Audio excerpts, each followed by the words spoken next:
Well, when you talk about building a strategy for developing young leaders, I think there's a variety of things that you can think about. One is to do things in teams. I think young leaders will really benefit when they collaborate with others.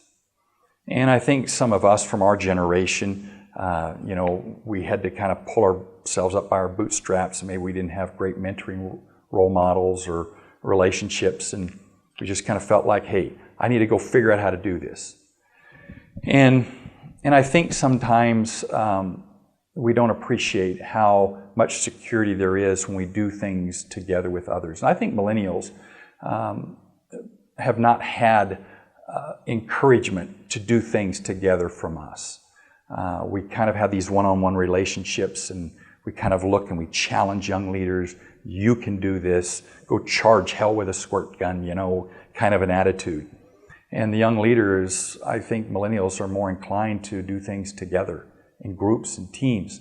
So I think one strategy would be to build teams, to build opportunities to learn leadership within teams, to collaborate together, to teach in a context of a team, so that millennial doesn't feel kind of singled out, but they feel like that they have others that they can share that responsibility with or that opportunity with. I think that's just really important.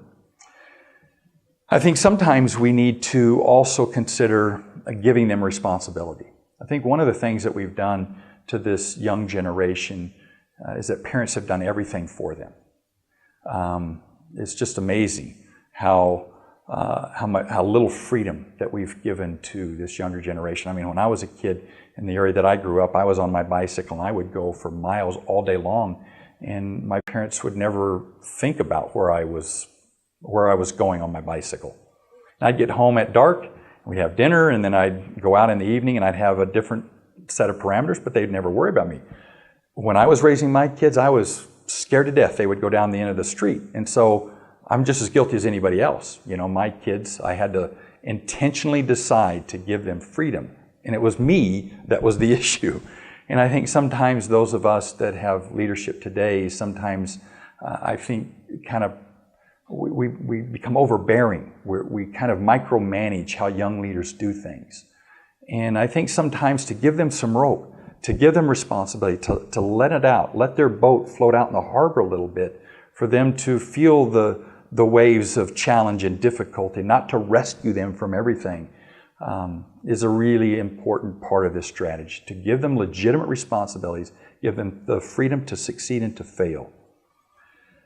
Which is another part of the strategy, is for them to have the opportunity to fail and to experience that, to feel the pain of difficulty and challenge, and to let them not be destroyed as a result of a failure, but to learn how to grow from that. And so what I think that means is that a mentoring relationship should be very clear and direct with young leaders, where they understand very clearly that this is where they may have taken a step in the wrong direction, and that a little coaching will help them to understand that. At the same time, that not only is constructive criticism important, but praise for a job well done is equally as important to a young leader. So I think if we don't do that, then I think they're going to not develop quite as much as we would expect them to, given some of their experiences in life and the homes that many of them grew up in.